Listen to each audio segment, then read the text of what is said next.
উকিল নিয়ে থানায় যায় প্রান্ত। ফুয়াদ সব কথা বলে সব ঠিক করে রেখেছিল। 12টার আগে সমুদ্রকে ছাড়িয়ে আনে।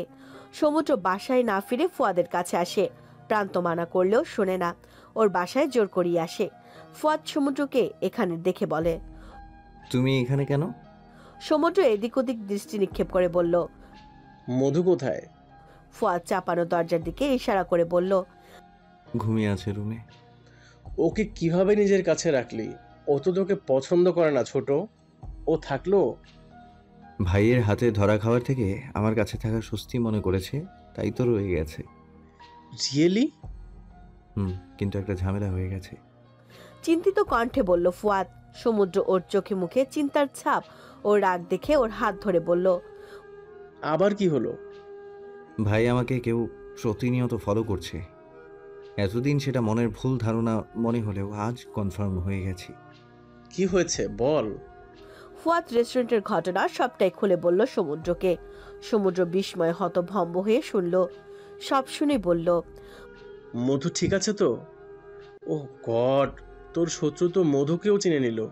একবার তোর দুর্বলতা জানতে পারলে তো মধুর বিপদ, ওর লাইফের রিস্ক। আমি মধুর কোনো ক্ষতি হতে দেব না ভাইয়া, কিন্তু কে আমার পিছনে লোক লাগিয়েছে তাকে তো আমি খুঁজে বের করবই। রমেশচন্দ্রের বাসা থেকে কিছু পেয়েছিস? ওনার যা সব কাজ ছিল তাতে তো মনে হয় না সবটা একা করেছে। এর পেছনে আরো বড় কোনো রহস্য থাকতে পারে। ওনার বউ শিখা রানী আমাকে বাসা সার্চ করতেই দেয়নি। কোর্টের অ্যাপয়েন্টমেন্ট ছাড়া খোঁজা সম্ভব না। মা তোর উপর খুব রেগে আছে। শুধু মা না, বাসার সবাই।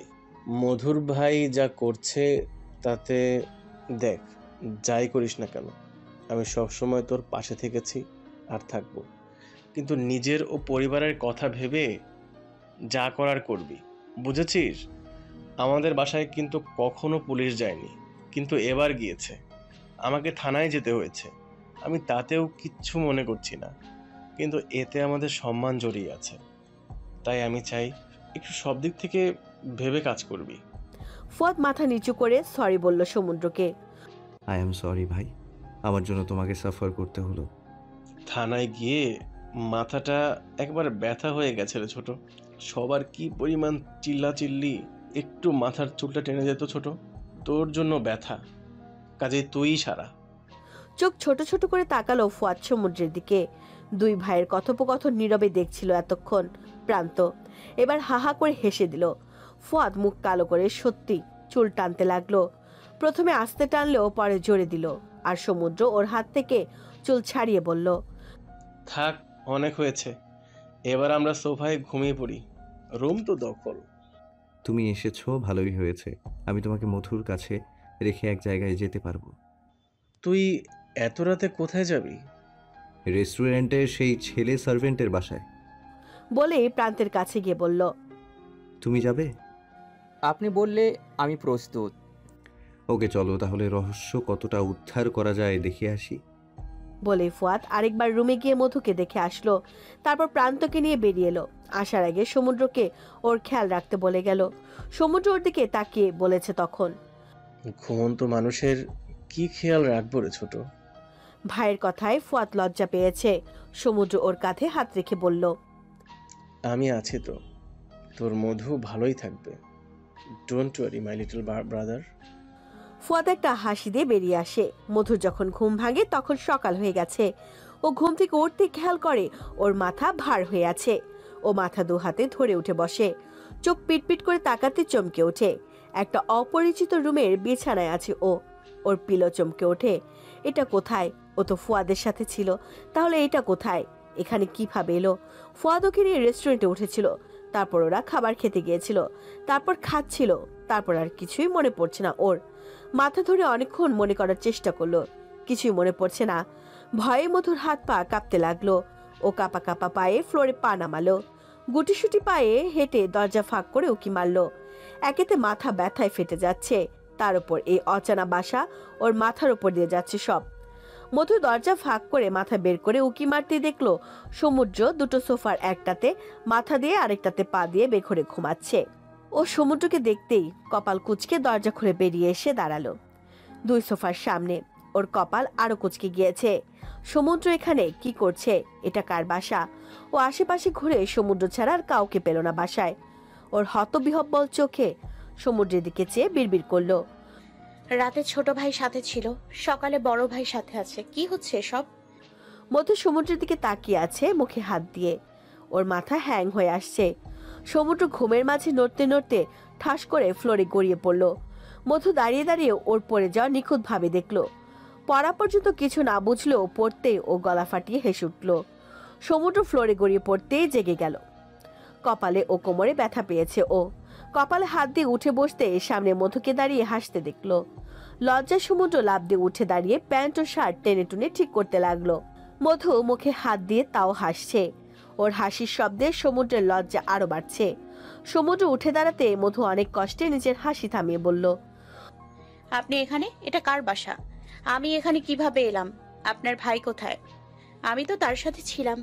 তিনি হাওয়া হয়ে আপনি উদয় হলেন কি করে? সমুদ্র ওর প্রশ্নের চাপে পড়ে বসে পড়েছে সোফায়। মধু থামতেই বলল, আরে আস্তে ধীরে প্রশ্ন করো ইয়ার। আমি পালিয়ে যাচ্ছি না তোমার উত্তর না দিয়ে।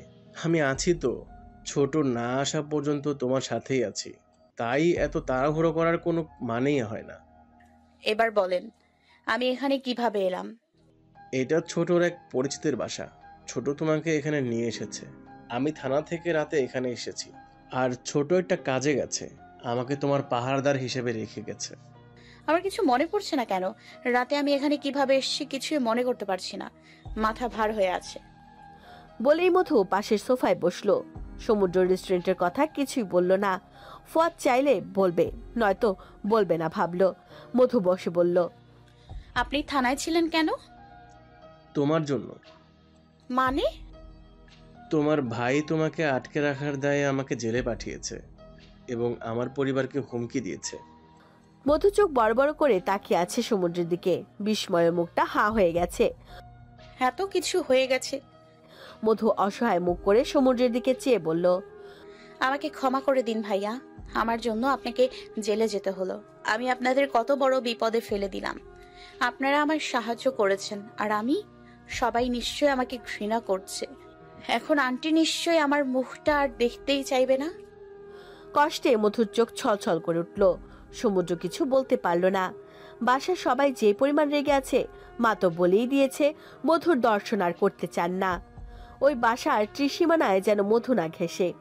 মধু উত্তরের আশায় চেয়ে আছে সমুদ্রের মুখের দিকে। সমুদ্র ঠোক গেলে উঠে দাঁড়ালো। তারপর রান্নাঘরে গিয়ে লেবু নিল ফ্রিজ থেকে আর লেবু পানি দিল মধুকে নেশা কাটাতে। মধু লেবু পানি নিয়ে বলল, এসব কি? খাও, ভালো লাগবে। মধু এক চুমুক খেয়ে চোখ মুখ বিকৃত করে বলল, ছি, এটা কি? আমি খাবো না। জোর করে আর খাওয়াতে পারলো না মধুকে সমুদ্র। তাই গ্লাস নিয়ে চলে যাবে তখনই কলিং বেল বেজে উঠল। সমুদ্র গ্লাস হাতে দরজা খুলে দেখলো ফুয়াদ আর প্রান্ত চলে এসেছে। ফুয়াদ রুমে ঢুকে বলল, গ্লাসে কি? সমুদ্র সব বলতে ফুয়াদ নিজে গ্লাস নিয়ে এগিয়ে এলো মধুর কাছে। মধু ওকে দেখে আবার প্রশ্নের ভান্ডার খুলে বসলো। ফুয়াদ প্রশ্নের জবাব না দিয়ে এগিয়ে এসে জোর করে লেবু পানি খাওয়ালো। মধুর রাগে দুঃখে ফুয়াদকে কিল ঘুষি মেরে বলল, আপনি কি করছিলেন আমার সাথে? গতকালকের কিছু আমি মনে করতে পারছি না কেন? গতকাল তুমি নেশা করেছিলে আর পাগলামি করেছিলে, মনে নেই? ইম্পসিবল। আমি নেশা জাতীয় কিছুই খাইনি। আমি তো শুধু আপনার খাবারটা খেয়েছিলাম। নিজেকে তো খুব বুদ্ধিমতী ভাবো। আমার খাবারেই মেশানো ছিল অ্যালকোহল। আপনি খাবারে এসব মিশিয়ে খান? ছি! বলেই মধু ছিছি করতে লাগলো। এসব মিশিয়ে খাওয়াটা আমার অভ্যাস হলে যে এই কাজ করেছে রাত জেগে তাকে খুঁজতে যেতাম না, মাথা মোটা। মধু রাগে অগ্নিদগ্ধ হয়ে তাকিয়ে আছে ফুয়াদের দিকে। ফুয়াদ ওকে ফেলে সমুদ্রের সাথে কি যেন কথা বলল। কাজ হয়েছে? সমুদ্র বলল ফুয়াদকে। ফুয়াদ চিন্তিত মুখে বলল, না, ওকে পাওয়া যায়নি, বাসায়ও ফেরেনি রাতে। এখন কি করবি? আপাতত কিছুই করব না, তুমি বাসায় ফিরে যাও। সমুদ্র একবার মধুর দিকে তাকিয়ে বলল। মধু আসি। মধু চোখ কটমট করে ফুয়াদের দিকে তাকিয়েছিল। সমুদ্র কথা বলতে ওর দিকে তাকালো। সমুদ্র হাসি মুখ করে বিদায় নিয়ে চলে গেল। মধু ওখানেই বসে আছে গাল ফুলিয়ে। ফুয়াদ এগিয়ে এসে মধুর হাত ধরে টেনে দাঁড় করালো। মধু দাঁত কিরমির করে বলল, কি হলো? আমাকে টানছেন কেন? আমাদের যেতে হবে, ফ্রেশ হয়ে আসো। বলে হাত ছেড়ে দিল। মধু চরম বিস্ময় নিয়ে তাকালো ফুয়াদের দিকে, তারপর বলল, যেতে হবে মানে কোথায় যাব? আপনার বাসায়? সেখান তো ভাইয়া আসছিল। এখানে থেকে আপাতত যাওয়ার কথা বলছি, কোথায় যাব সেটা এখনো ঠিক করা হয়নি। মধু প্রান্তর দিকে তাকিয়ে বলল। আপনার নাম কি? প্রান্ত থতমত খেয়ে নড়ে চড়ে বসলো। এতক্ষণ এক সোফায় জায়গা দখল করে বসেছিল ও। জি প্রান্ত হাসান। এটা আপনার বাসা? জি। খাবার থাকলে দিন, আমার খুব খিদে পেয়েছে। বাইরে খাবে, চলো। এখানে কোনো খাবারের ব্যবস্থা? না, আমি আপনার সাথে কোথাও যাব না। ওকে চলো, তোমাকে মানিকগঞ্জের বাসে তুলে দেই। এখন আমি বাসায় গেলে আমাকে মেরে তক্তা বানিয়ে দেবে ভাইয়া। তো ফ্রেশ হয়ে আমার সাথে চলো। মধু অসহায় মুখ করে হাত মুখ ধুয়ে এলো, তারপর ফুয়াদের সাথে বেরিয়ে পড়লো। ওরা বাসা থেকে বের হবার কিছু সময় বাদে প্রান্তর বাসায় 3 জন লোক আসলো। সবাই এসেছে মধুকে খুঁজতে। এসে প্রান্তকে ধরে জেরা করতে লাগলো, মধু কোথায়? প্রান্ত চোখ মুখ শুকিয়ে বলল, আমি জানি না। প্রান্ত আসলেই জানে না কিছু। ফুয়াদ যাওয়ার আগে জানায়নি কোথায় যাবে, শুধুমাত্র প্রান্তকে ধন্যবাদ দিয়ে চলে গেছে। প্রান্তর কথা বিশ্বাস না করে লোকগুলোকে মেরে আধামরা করে ফেলে চলে গেল। ওরা চলে যেতেই প্রান্ত কল দিল ফুয়াদের নাম্বারে, কিন্তু বারবার ফোন সুইচ অফ বলতে লাগলো। ও খোঁড়াতে খোঁড়াতে নিজেই চলে গেল হসপিটালে। কলে ফুয়াদকে না পেয়ে মেসেজ করে রাখলো। ফুয়াদ আর মধু গাড়িতে ব্রেকফাস্ট করছে। মধু ফুয়াদের দিকে তাকিয়ে বলল, আমার জন্য চা নিয়ে আসেন। দোকানের সামনেই দাঁড়িয়ে আছি, তোমার চায়ের প্রয়োজন হলে নিয়ে আসো। এমনভাবে অর্ডার করছো যেন আমি তোমার সেক্রেটারি। আপনি তো আমার সেক্রেটারি। ফুয়াদ হাতের খাবার গাড়ির সামনে রেখে মধুর হাত ধরে এক টানে ওকে নিজের কাছে এনে বলল, আমি তোমার বয়ফ্রেন্ড অ্যান্ড হবু হাজব্যান্ড। জীবনেও আপনি আমার বয়ফ্রেন্ড না, আর হাজবেন্ড হওয়া তো দূরের কথা। ফুয়াদ মধুর কথা শুনে আরেকটু কাছে এনে ফিসফিস করে ওর কানে মুখ ঠেকিয়ে বলল, আমার সাথে চ্যালেঞ্জ করো না সুইট হার্ট, তাহলে কিন্তু। মধু 2 হাতে ওর বুকে ধাক্কা দিয়ে বলল। দূরে সরুন। মধু বুকের ভেতর ধুকপুক করছে। ফুয়াদের গরম নিঃশ্বাস ওর কাঁধে আছড়ে পড়ছে। মধুর নিঃশ্বাস আটকে ওকে দূরে যেতে বলছে। ফুয়াদ সরল না। কানের কাছ থেকে মুখ এনে মধুর মুখোমুখি বলল। সরাসরি তাকালো ওর চোখের দিকে। মধু ঢোক গিলে চোখ সরিয়ে নিতে চাইল, কিন্তু পারল না। ফুয়াদ ধমকে বলল, চোখ সরাবে না। কেন? কাজ আছে। কি কাজ? ফুয়াদ মিনিট খানেক ওর চোখের দিকে গভীর মনোযোগ দিয়ে তাকিয়ে চোখ সরিয়ে ওর হাত ছেড়ে দিল। মধু হাত ছাড়া পেতেই নিজের জায়গায় এসে বসলো। ফুয়াদ বলল, যাও দোকান থেকে 2 কাপ চা নিয়ে আসো। দৌড়োদৌড়ি করে মাথা ধরে গেছে। মধু বিস্মিত চোখের দিকে তাকিয়ে বলল, আপনি আমাকে অর্ডার করছেন? আর একটা কথা বললে কিন্তু সুইট হার্ট, এখনই তোমাকে কাজী অফিসে নিয়ে গিয়ে বিয়ে করে বউ বানিয়ে পাটে পাবো। ফুয়াদের কথা শুনেই ভয়ে মধু ফুয়াদের পায়ের দিকে তাকালো, তারপর তাড়াতাড়ি গাড়ি থেকে নেমে গেল। ফুয়াদ টাকা ওর দিকে এগিয়ে দিল। ও দাঁত কিরমির করে টাকা নিয়ে চলে গেল।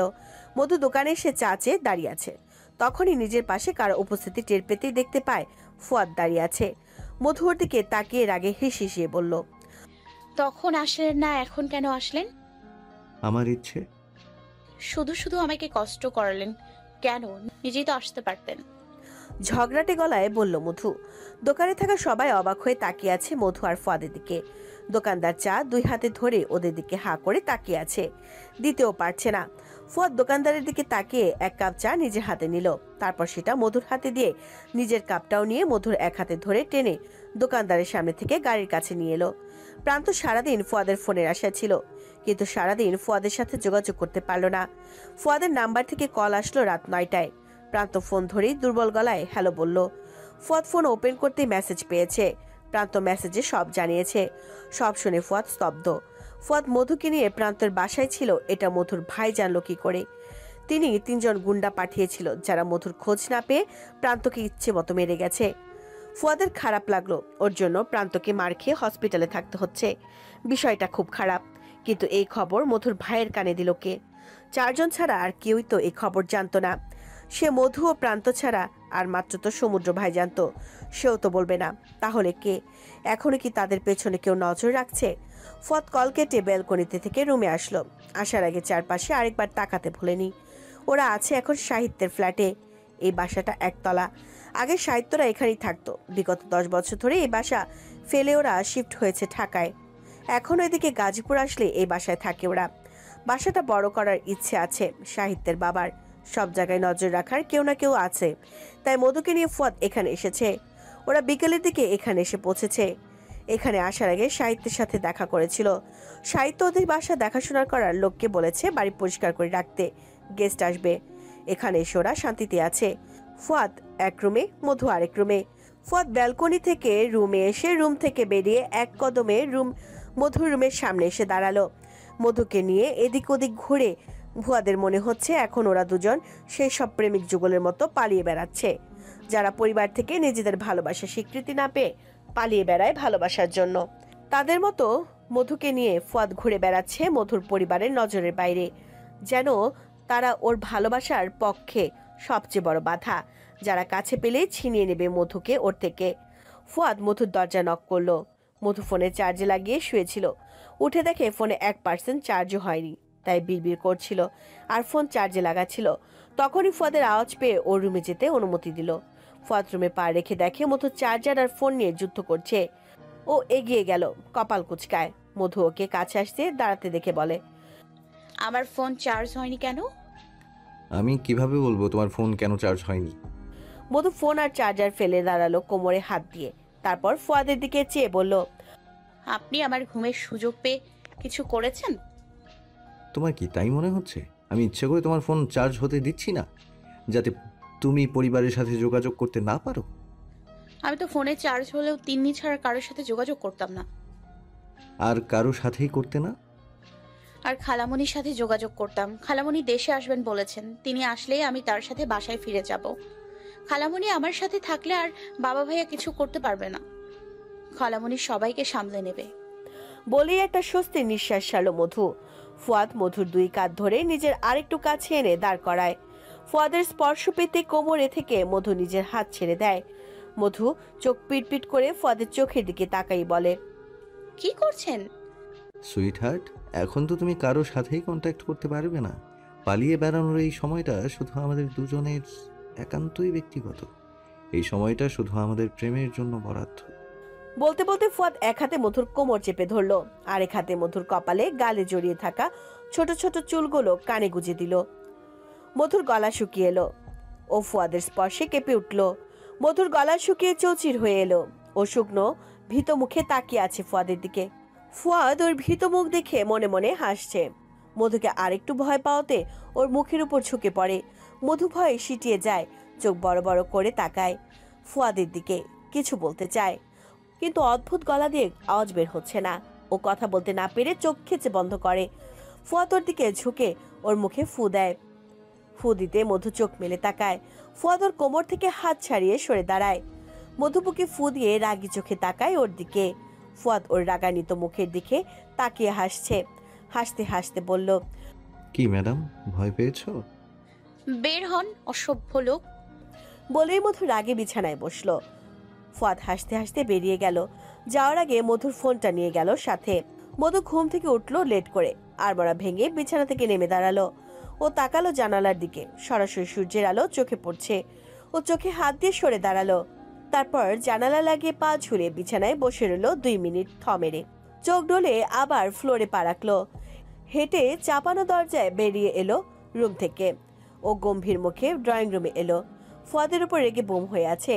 জানালা নিশ্চিত উনি খুলেছে ওকে ঘুম থেকে তুলতে। ঘুমের মাঝে মধু কয়েকবার ফুয়াদের ডাক শুনেছে, ওকে ডেকে তুলছে। ও উঠেনি, তাই লোকটা ওই কাজ করেছে। রোদের তাপে ওর নাকে বিন্দু বিন্দু ঘাম জমেছে। ও এলোমেলো পায়ে হেঁটে ড্রয়িং রুমে আসলো। এসে দেখতে পেল ফুয়াদ নেই, সারা বাসা ফাঁকা। ও কপাল কুঁচকে তাকালো এদিকে ওদিকে। লোকটা ওকে এই নির্জন বাসায় ফেলে পালিয়ে যায়নি তো আবার? মধু ঢোক গিলে সদর দরজা খুলে বাইরে পা রাখলো।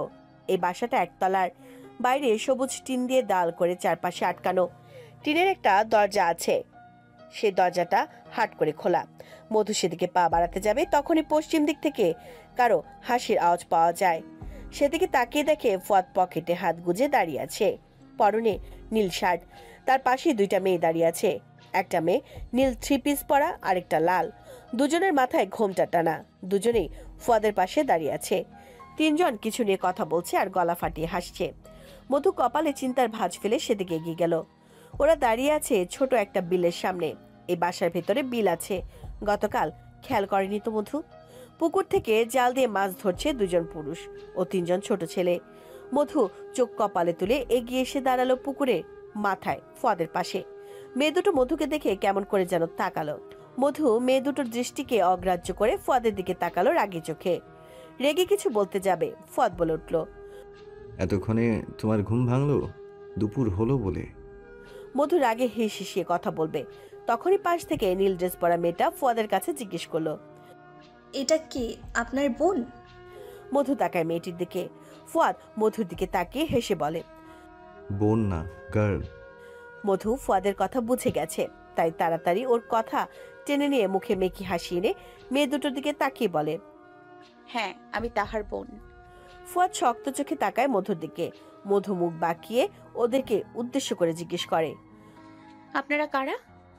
বোন বলাতে মেয়ে দুটোই খুশি হয়েছে। দুজনেই দুজনের হাত ধরে দাঁড়িয়েছিল। এবার এগিয়ে এসে মধু হাত ধরে টেনে নিজেদের কাছে নিয়ে নিজেদের নাম বলল। নীলজনের নাম বৈশাখী, লালজনের নাম নাসরিন। মধুর ওদের হাব ভাব ভালো লাগলো না। দুজনেই কথা বলার মাঝে শুধু ফুয়াদের দিকে তাকাচ্ছিল কেমন করে যেন। বিশেষ করে বৈশাখী। ওরা তিনজন একটু ফুয়াদের থেকে দূরে সরে এসে দাঁড়িয়েছিল। ফুয়াদ সেখানেই দাঁড়িয়েছিল। ফুয়াদ ওদের কাছে এসে দাঁড়াতেই বৈশাখী লজ্জায় মিয়ে গেল। কেমন লাজুক চোখে তাকাচ্ছিল। মধু নাক মুখ কুচকে ওর হাব ভাব দেখছিল। ফ্রেশ না হয়েই বেরিয়ে এসেছো? আমি ভেবেছিলাম আমাকে এখানে রেখেই পালিয়ে গিয়েছিলেন। ওর কথা শুনে ফুয়াদ হাহা করে হাসলো। বৈশাখী আর নাসরিনও তাল মিলিয়ে হাসছে। বৈশাখী বলল, তোমার ভাই তোমাকে ফেলে পালিয়ে যাবে কেন? মধু ওদের দুজনকে হাসতে দেখে অসন্তুষ্ট চোখে তাকিয়ে আছে। দুজনকে এমনিতেই ওর পছন্দ হয়নি, এখন আরো লাগলো। তাই তো ওদের মাঝখান থেকে সরে হাঁটা ধরলো। ফুয়াদ বৈশাখীকে বলতে যাবে মধু ওর বোন নয়, তখনই মধুকে রেগে যেতে দেখে আর কিছু না বলে ওর পিছু নেয়। জুতো হেঁটে ওর হাত চেপে ধরে। রাগ করলে নাকি? হাত ধরবেন না আমার। হাত তো ছাড়বই না। মধু কড়া চাহনি দিল। দুজনেই বাসার ভেতরে চলে এসেছে। ফুয়াদ ভেতরে এসেই ওর কোমর জড়িয়ে ধরে বলল, কি বলেছিলে তখন? উফ, ছাড়ুন, কি বলছিলাম আবার? তুমি আমার বোন? মধু ছটফটানি বাদ দিয়ে শয়তানি হাসি দিয়ে বলল, হ্যাঁ। মধু হ্যাঁ বলতে ফুয়াদ একটা অভাবনীয় কাজ করে বসে। মধু বিস্ময়ে হতভম্ব হয়ে যায়। এমন একটা কাজ ফুয়াদ করবে ওর কল্পনাতেও আসেনি। ফুয়াদ ছাড়তে মধু এক ধাক্কায় ওকে নিজের থেকে সরিয়ে ঠোঁট চেপে ধরে। আরো বলবে বোন? অসভ্য লোক। হ্যাঁ। মধু ওড়না দিয়ে ঠোঁট ডলতে ডলতে লাল করে ফেলেছে। ও দাঁড়িয়ে আছে আয়নার সামনে, ঠোঁট লাল টকটকে হয়ে গেছে। মধু বিড়বিড় করে ফুয়াদকে বকছে, এত ফাজিল লোক, এভাবে আমার ঠোঁট, ছি। মধু দরজা আটকে রুমে বসে আছে, খায়ও নি। খিদে পেয়েছে, কিন্তু ফুয়াদের ওপর রাগ করে খেতেও যায়নি। ফুয়াদ এত ফাজিল, ওকে একটু ডাকতেও আসলো না। ও ভেবেছিল এই কাজটা করে ফুয়াদ ওর কাছে ক্ষমা চাইতে আসবে, আর ও না খেয়ে আছে, খেতে ডাকবে। কিন্তু কত বড় ফাজিল, কেমন দায়সারা ভাব নিয়ে আছে। মধু নিজেই দরজা খুলে বেরিয়ে এলো। ড্রয়িং রুমে এসে দেখলো পায়ের উপর পা তুলে আয়েশ করে বসে আছে ফুয়াদ। মধু ওকে দেখেই আবার পিছু ঘুরে ফিরে আসতে চাইলো। ফুয়াদের নজর হয়তো ওর ওপরে গিয়েছে, তাই হয়তো ফুয়াদ পেছন থেকে ওর হাত টেনে ধরেছে। মধু ওর সামনে আসতে লজ্জা পাচ্ছে, কিন্তু লোকটা এত বেহায়া, ওর হাত শক্ত করে ধরে রেখেছে। মধু হাত মুচড়ামুচড়ি করছে ছাড়াতে। ফুয়াদ আরো দানবের মতো শক্ত করে ধরে রেখেছে। মধু দাঁতে দাঁত চেপে ঘাড় কাত করে পিছু ডাকলো। ফুয়াদ ঠোঁট প্রসারিত করে হাসছে। ও তাকাতেই শব্দ করে হেসে দিল। মধু চোখ মুখ লাল করে ওর দিকে তাকিয়ে আছে। ফুয়াদ হাসি থামিয়ে বলল, না খেয়ে কোথায় যাচ্ছ? খাবো না আমি। রাগান্বিত কণ্ঠে বলল মধু। ফুয়াদ ওকে এক টানে নিজের দিকে ফিরিয়ে মধুকে মুখোমুখি দাঁড় করালো। তারপর ওর গালে হাত বুলিয়ে বলল, ক্ষুধায় মুখটা শুকিয়ে গেছে আমার জানটার, চলো খাবে। আমি খাবো না। এবার অভিমানী কণ্ঠস্বর ভেসে এলো মধুর। অজান্তে মুখটা অভিমানে একটুখানি হয়ে আছে। রাগটা ধরে রাখতে পারছে না। এতক্ষণ খাওয়ার কথা বলতে একটু ডাকতেও গেল না ও। পায়ের উপর পা তুলে আয়েশ করে বসেছিল, আর এখন আদিক্ষেতা করছে, যেন কত চিন্তা করে ওকে নিয়ে বদমাশ লোক একটা। ফুয়াদ ওকে টেনে ডাইনিং টেবিলে বসিয়ে খাবারের প্লেট ওর সামনে রাখলো। আমার মুখের দিকে তাকিয়ে না থেকে খাও। খাবো না আমি। আপনি একটা ফাজিল লোক, এতক্ষণ তো একবার ডাকতেও গেলেন না, আর এখন কত কেয়ার দেখাচ্ছে। ফুয়াদ অবাক হওয়ার ভান করে বলল, সুইট হার্ট, তুমি কি রুমে বসে আমার অপেক্ষা করছিলে নাকি? আমি কখন তোমার অভিমান ভাঙাতে যাব, রাইট? আমি তো ভাবছিলাম তুমি রেগে বোম হয়ে আসো, গেলেই বোম ফাটিয়ে আমাকে ফায়ার করে দেবে, তাই ভয়ে তোমার কাছে ঘেঁষতে পারিনি। ভয় পাওয়ার মতো মুখ করলো, মুখ বিড়বিড় করে বলল। ড্রামা বাজ একটা। ফুয়াদ এতক্ষণ মজার ছলে অনেক কথাই বলল, কিন্তু মধু তাও খাচ্ছে না, জেদ ধরে বসে আছে, তাই নিজে জোর করে খাইয়ে দিতে লাগলো। বৈশাখী আর নাসরিন বাসায় এসে এদিক ওদিক ঘুরছে, ঘুরে মধু আর ফুয়াদকে খুঁজছে। সাহিত্যদের বাসা দেখাশোনা করে কাশেম, তার মেয়ে বৈশাখী। নাসরিন আর বৈশাখী বেস্ট ফ্রেন্ড। দুজনে খাবার ঘরের দিকে এসেই দেখে মধুকে জোর করে খাইয়ে দিচ্ছে ফুয়াদ। বৈশাখী ফুয়াদের দিকে তাকিয়ে বলে, ইস, ওনার বোনের জায়গায় আমি থাকলে কত রোমান্টিক হতো ভাবনাশ্রী। উনি বোনের এত যত্ন নেয়, বউয়ের যত্ন না জানি কত নিবে। আসতে বল, শুনলে কি হবে বলতো? বৈশাখী চুপ করে গেল। তারপর দুজনে মিলে এগিয়ে এসে দাঁড়ালো ওদের পাশে। তারপর বৈশাখী দাঁত কেলিয়ে বলল, সকালের খাবার এখন খাচ্ছে বুঝি? কেমন রেগে আছে, মধু খেতেই চাচ্ছে না। এত রাগ কেন গো ভাইয়ের ওপর? তোমার ভাই তোমাকে কত ভালোবাসে দেখো তো, খাইয়ে দিচ্ছে। বলেই বৈশাখী লাজুক মুখে তাকালো ফুয়াদের দিকে। মধু গরম চোখে তাকালো বৈশাখীর দিকে। ভারী বেহায়াত মেয়েটা আবার চলে এসেছে। মেয়ে দুটো চোখ দিয়েই গিলে খাচ্ছে ফুয়াদকে। মধু কেন জানি বারবার ভাই ডাকটা অসহ্য লাগতে শুরু করলো। মেয়ে দুটো যে ফুয়াদকে পটাতে চাইছে সেটা স্পষ্ট বুঝতে পারছে মধু, তাই ওর মেয়ে দুটোকে সহ্য হচ্ছে না। মেয়ে মানুষ এত বেহায়া হয় এদের না দেখলে জানতোই না। একটা ছেলেকে পটাতে এমন করছে, আর প্রত্যেক কথায় তোমার ভাই বলে মুখে ফেনা তুলছে। মধু নীরব থাকলেও ফুয়াদ নীরব থাকলো না। মধুর মুখে লোকমা তুলে দিয়ে বলতে লাগলো, তোমাদের ভুল হচ্ছে, মধু আমার বোন নয়, গার্লফ্রেন্ড। নাসরিন আর বৈশাখী চোখ কপালে তুলে তাকিয়ে আছে ফুয়াদের দিকে। মধু খাবারের যন্ত্রণায় কথা বলতে পারছে না। ফুয়াদের গার্লফ্রেন্ড বলা শুনে ওর রাগ মাথায় উঠে গেছে, কিন্তু কথা বলতে পারছে না, তাই তাকালো বৈশাখী আর নাসরিনের দিকে। মেয়ে দুটোর বড় বড় বিস্মিত চোখ ওদের দিকে চেয়ে আছে। ওদের চাহনি দেখে মধুর খুব হাসি পেল। বৈশাখী কাঁদো কাঁদো গলায় বলল, মধু যে তখন আপনার বোন বলে পরিচয় দিল, এখন আপনি গার্লফ্রেন্ড কেন বলছেন? আমাদের মিথ্যে বলছেন কেন? আমার গার্লফ্রেন্ড রাগ করলে সবাইকে বোন বলে পরিচয় দিতে থাকে, এটা ওর একটা বদ অভ্যাস, তোমরা কিছু মনে করো না। বৈশাখী মুখটা বাংলার পাঁচের মতো করে তাকিয়ে আছে ওদের দিকে।